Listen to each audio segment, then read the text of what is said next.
Happy Camper Radio with Skip Huber.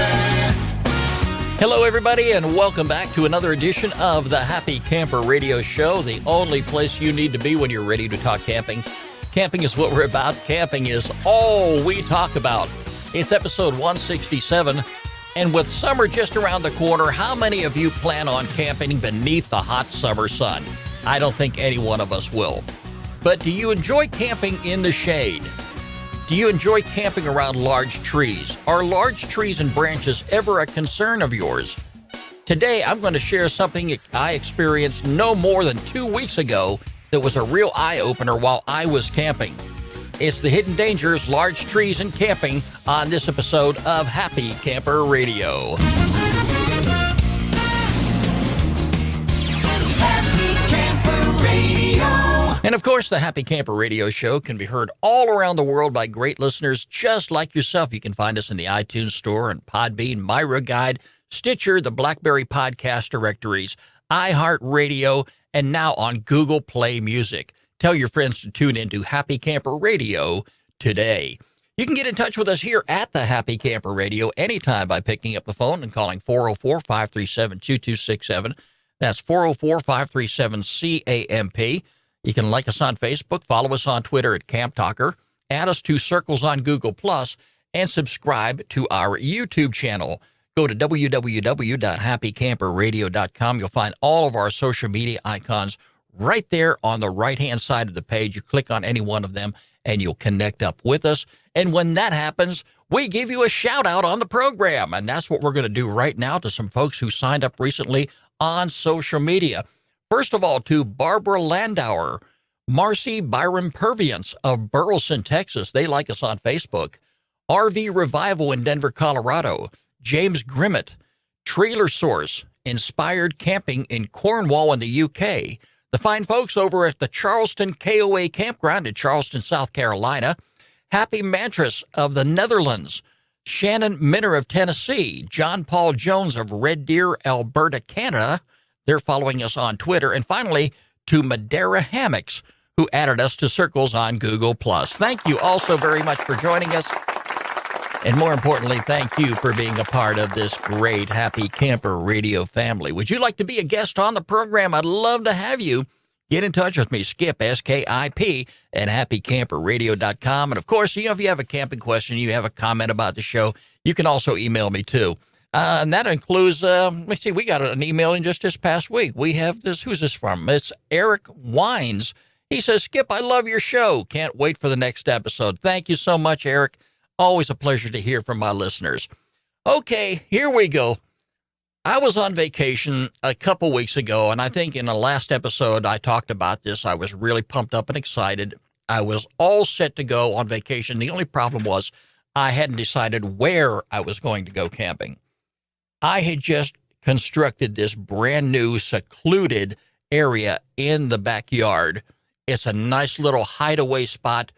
I could have gone camping there, and of course I could have gone camping up in the mountains or somewhere else.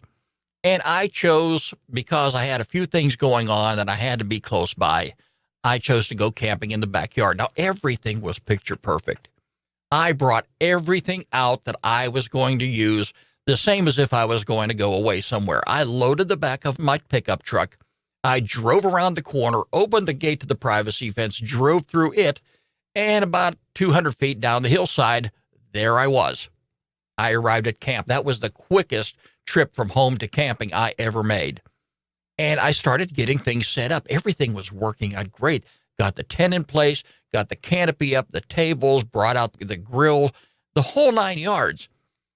I was also very concerned about the forecast, because no matter where I'm camping, whether it be far away from home or somewhere close by, I'm always going to pay careful attention to what the weather is. So I pulled out my little app and I was looking at it and I'm going, yeah, okay, I got a little bit of concern about Thursday night. I don't know about this.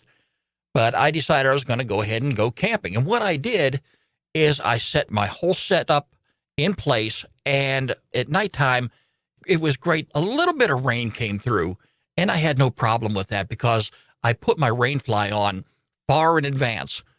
I knew there was a possibility. And here in the South, folks, if you don't live in the South, you probably don't understand what I'm going to say. But the weather here spins like a dime. It's crazy. You have good, hot weather 1 minute. Next thing you know, here comes the overhanging clouds. Then a thunderstorm comes ripping through, and next thing you know, it's gone, and the sun is back out. And that's the worst part of any weather situation, is when the rain moves out and the sun comes in, and you've got this muggy, horrible feeling. It's just an odor that you can't stand it. You want to be indoors with the air conditioner turned on. Now, fortunately, I didn't have to go through that last week, but I did sleep very comfortably inside my tent. I often sleep better in my tent than I do in my own bed at home. I purchased a brand new queen-sized sleeping bag that I hadn't broke out. It was in the closet here.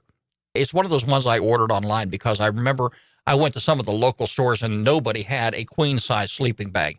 So it's one of these things I had to order online. I think I paid about $126 for it. And I finally got to break that out. Last November, when I went camping in the mountains, is when I brought that queen-sized air mattress and got it blown up. The problem was back then, I was just sleeping in a standard-size sleeping bag, and this queen-size air mattress, those two didn't mix. But what I ended up doing back in November is I zipped open my sleeping bag, laid it out on top of the queen-size mattress, and because I had the tent heater on, I slept very comfortable. I didn't really need any cover that night, and I slept good. But this time I was able to break out that queen-size sleeping bag and slept very well at nighttime. It rained almost every night. The downside of it is there was no campfire last week, and it could have been worse. I could have been 100 miles away. I could have been dealing with worse weather than what I was dealing with at home. And nobody wants to go camping without the experience of a campfire. That would ruin my trip for sure. But when was the last time your camping plans were ruined by inclement weather? You make your reservations. It's tough enough sometimes to get everybody in the household on the same page. That's the big challenge right there. But finally, you go ahead and you get your date set. You know when you're going away. You know when you're coming back home. You saved for this trip. You saved all year, especially if you're going to be going on a long-distance trip and you plan on taking in a lot of attractions. You make your reservations. You go ahead and pay your campground fees in advance. You pretty much do everything right by the book. Some of the attractions you're going to be going to, you got tickets for those. Only to have the rain come in and completely destroy everything. I think we've all been there before. I think we've been disappointed. And what's even more disappointing, parents, is when we have to look at our kids and see the sad look on their face because now we can't do the things that we want to do. And it's not our fault. It's not their fault. But Mother Nature, she takes a backseat to no one. We know this, don't we? She has ruined more vacations for me than I care to talk about. And probably will have a few more disappointments somewhere down the road. In any event, I find it important, no matter where I'm going camping, whether it's in my backyard, down the street at a neighbor's house, if he has a similar situation or a similar setup like I have, I'm going to check the forecast and know what's going on each and every day. If I am traveling away from the local area to go camping, I'm going to visit NOAA.gov, NOAA.gov. That's the National Oceanic, Atmospheric, and Administration website. I use it all the time. I've been using it for years. You simply enter the city, state, or zip code of your camping destination, and you'll get a 7-day forecast right there in front of you. Another thing I like to use, too, is recreation.gov. We have recreation.gov links on our website as well as the featured campground of the week. If you click on any one of their websites to any campground, you're going to get a current weather forecast so you know what's going on in that area. I think this is so very important. I do not want to travel any distance and say, well, when I get there, I'll worry about the weather. No, I'd like to know what's happening in advance.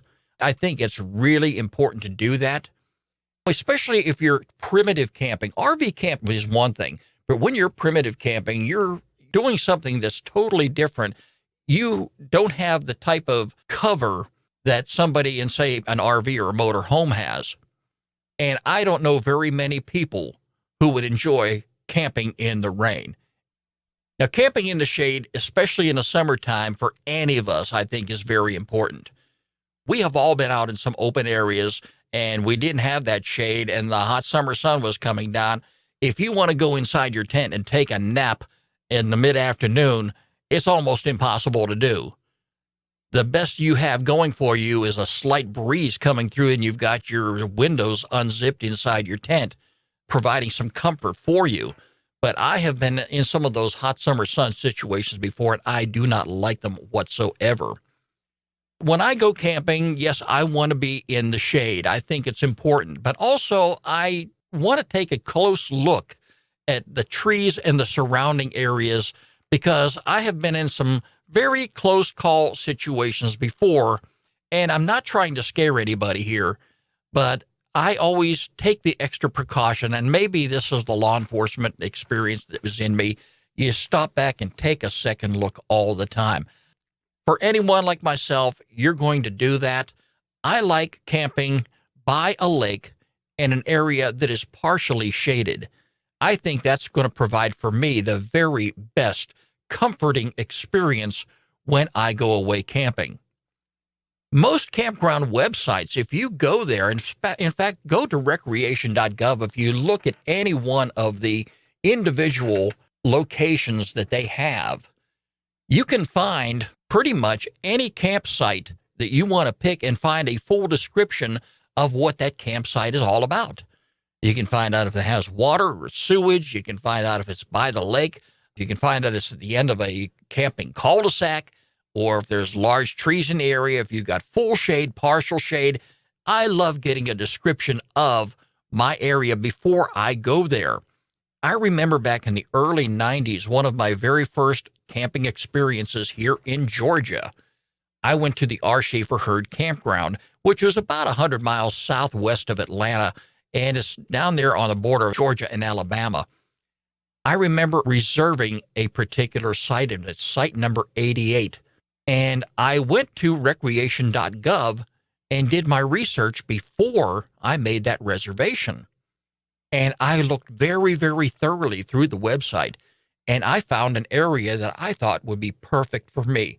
And keeping this in mind, too, I did not have a tent back then. I had my truck camper. I wish I would have had a tent.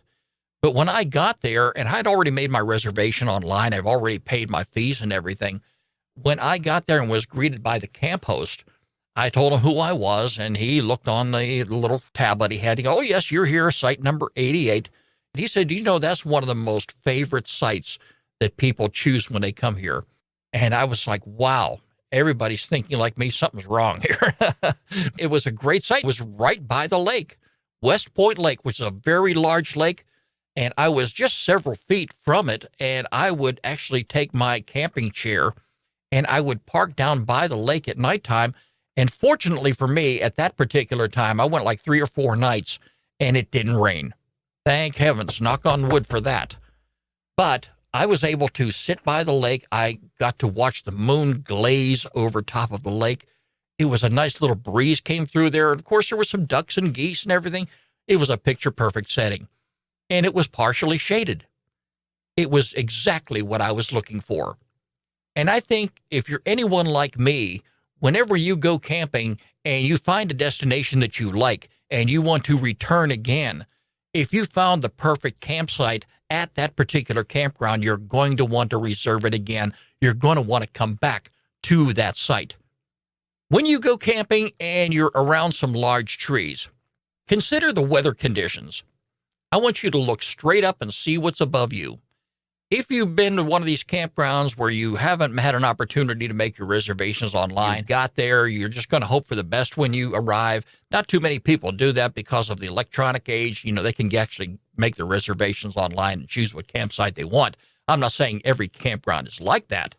But if you're in one of these situations where you get to a campground that you're not familiar with, most likely you're going to want to take a drive around and find out exactly what the lay of the land is.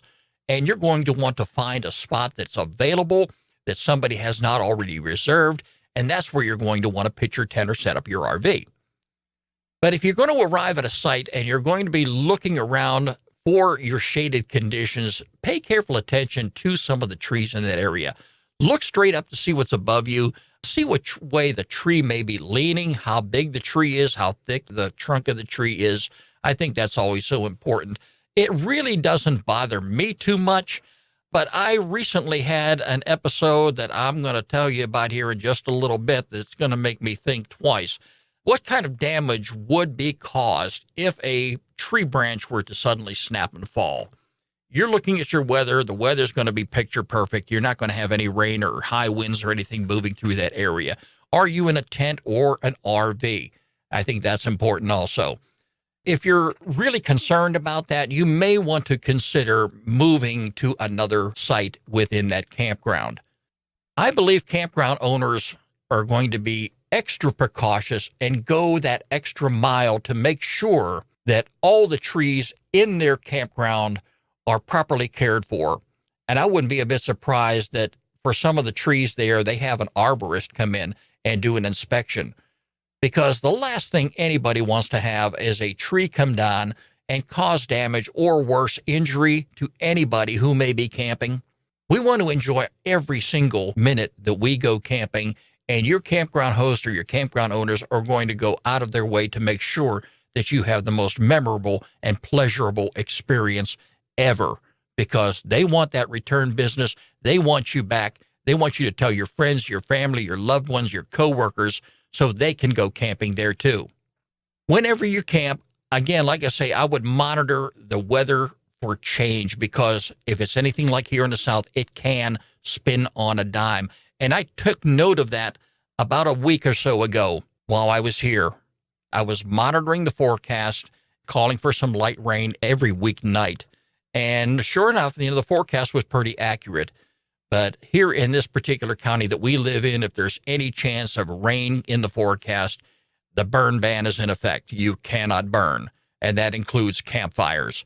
So again, it was kind of disappointing that I couldn't set up the fire, but I was not going to let that stand in the way from me camping in my own backyard that week.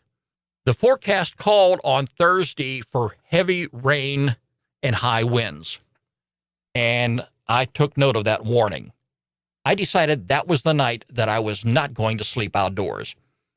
I wasn't going to break camp. I didn't see any reason for doing that. But I felt it would be best for my safety if I slept indoors that night. What good thing happened that evening? I've got to share this here with you. My oldest daughter came over to the house, and she brought her new boyfriend, Alex. And this is one guy that I got to say I didn't have to run away with a shotgun. No, he was a pretty nice guy. We actually went out to dinner to a nearby restaurant, and it was about 9 o'clock at night. And I didn't have any idea when these storms were going to come in. But while we were there at the restaurant, I could start to hear the thunder, and I knew it wasn't far away. And we were there. We had just ordered our dinner, and about 20 minutes later, the lights went out. And we could hear the hail on the roof of the business. I'm thinking to myself, oh, heavens, this is not good. I don't know what my campsite is going to look like when I get home. And halfway through dinner, I got a phone call. And it was the phone call that actually ruined my evening. My home suffered no serious loss whatsoever. There are branches down, little small branches, leaves off the trees, things like that. But my rental property, which is no more than a few miles away, wasn't so lucky. During this storm, a microburst ripped through there and actually picked up several large trees. One of them was thrown from my yard into the neighbor's yard, and one of the trees that came down was one that I had a concern about for many years, and it wasn't too far from the house. It was at least 100-foot high hickory tree. It fell also. And right now, as I speak, those trees are still lying on the property. And it could have been worse, because I got the call from my tenant, and he was like, look, I'm going to let you know this right now. The house is okay. And I'm going, what happened? What tree came down? I knew right there what he was going to say. And for the grace of God, the tree fell in the direction that it did, and all it took out was the privacy fence between my home and the neighbor's home over there. And sadly, his property got hit worse than I did. And I said to myself, wow, this could have happened anywhere. And it quickly reminded me of a situation that I was involved in with my brother a few years ago when we were camping locally. And the campground was full. It was a weekend. Everybody was having a good time. I had plenty of firewood with me. In fact, I remember sharing some firewood that I had with one of the neighbors who just moved in and set up camp next to me. We didn't have any problem at all. And it was great. It was a great family experience because we were laughing, we were joking, we were seeing all the kids running around. You couldn't have had a better experience. But later that night, about 2 o'clock in the morning, a microburst came through there out of nowhere without warning and was picking things up and throwing them. And I remember my brother and I jumped out of the tent, and fortunately I have those 10 to 12-inch tent stakes that I put in the ground to hold the tent in place. And I didn't have any worries at that particular point about that tent getting thrown across the lake. But the tent was just flapping in the wind like it was Mother Nature was really trying to lift those tent stakes up. But things were flying. The canopy that I had flipped over and ended up over in the campsite next to me. Fortunately, it didn't hit anybody, but everybody was up and running around. And no sooner did that storm come in, it moved right on out. And about 3 o'clock in the morning, the whole campground was up and moving around, and I want to say at least 50% of the population there was just picking things up and throwing them in their hatchback, throwing them in their pickup truck, loading up the kids, and going on home. For my brother and I and a couple other friends who were there, we stuck around, but we were able to get in our tent and go back to sleep, and when we woke up in the morning, wow, it was a mess. The whole campground was just, I knew somebody had some cleaning up to do. But it was a terrible experience. And those microbursts, they just come in without warning. And fortunately, nobody, to the best of my knowledge, ended up getting hurt over it. But these things do happen while you're camping, folks. And this is why I say it's so very important that you think about the large trees around you. Nobody knows what Mother Nature is going to dump on us at any time. This tree that fell, the 100-foot hickory tree over on my rental property, could have destroyed the house. It could have come down there like a hot knife through butter and cut it in half. But it didn't hit my house. It didn't hit the neighbor's house. It hit the privacy fence. It took out the kids' play set that I had over there for many years, which the kids have long outgrown. It took out a dog kennel. And like I said, the next door neighbor's property got hit worse than I did. He had, I believe, like 4 or 5 large trees come down. And it was the first time I had an opportunity to go over and meet him. But all this past week, I have been busy meeting with the insurance adjuster, having people come out there and give me estimates on cutting up the tree and removing it. It's a darn shame I'm as old as I am, though. With that 100-foot hickory tree, if I was about 20 or 30 again, I'd say cut it up and let me bring in a log splitter because that is the best burning firewood there ever is. But no, I'm not going to bother with that. Let's get it cut up and get it removed.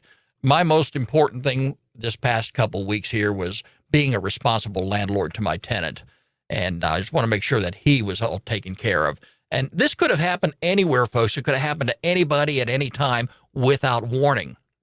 Now, experiencing such an event while camping here a few years back, it gave me a wake-up call. I really had to stop and think, if I'm going to go camping, I'm going to pay very careful attention to the trees. I'm going to pay attention to where they're leaning. And again, folks, your chances of getting hit by lightning are going to be a lot greater than it would you getting injured by a fallen tree at camp. But I always take those extra precautions. That's just me. So again, it's very important for you to monitor the weather conditions every day while you're camping. There's several apps you can download to your smartphone. I would even encourage you to carry a portable weather radio with you if you could. And this way, if severe weather is set to move in, you can be prepared. Do not take chances with the weather.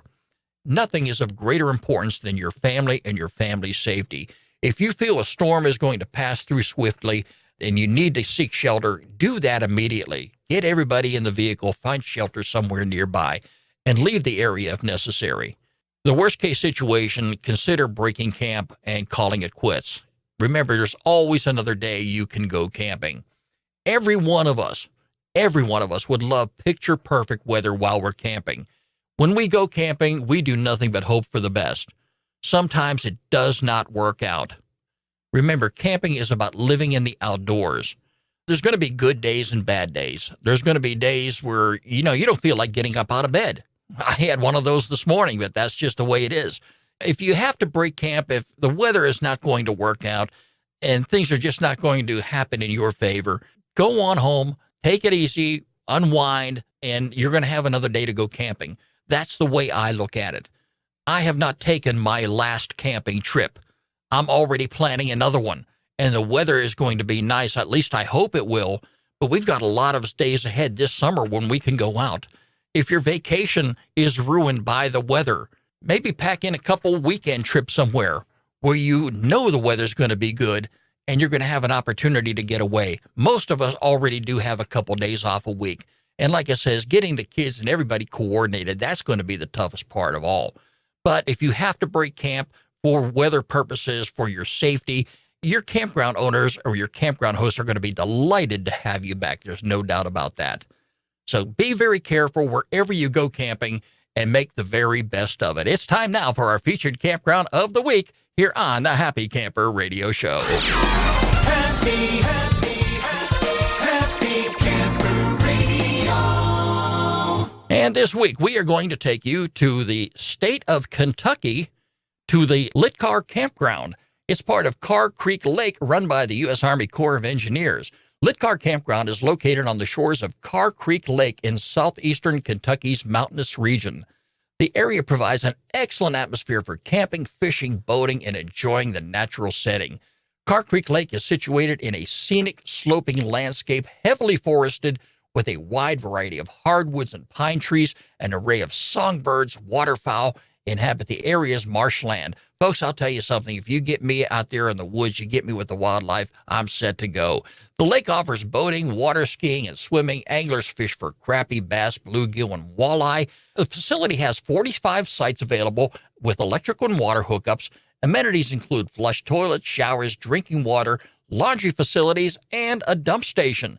Nearby attractions include the Daniel Boone National Forest, Lily Cornet Woods, Bad Branch Falls Nature Preserve, Red River Gorge Natural Scenic Area, and the Natural Bridge State Park and Buckhorn Lake. Take a look at all their activities and amenities right there on their website. Remember, don't move firewood. Protect your forest from those tree-killing pests by purchasing your firewood on-site and burning it on-site. For more information, visit don'tmovefirewood.org or go to our website, Happy Camper Radio, and click on the link.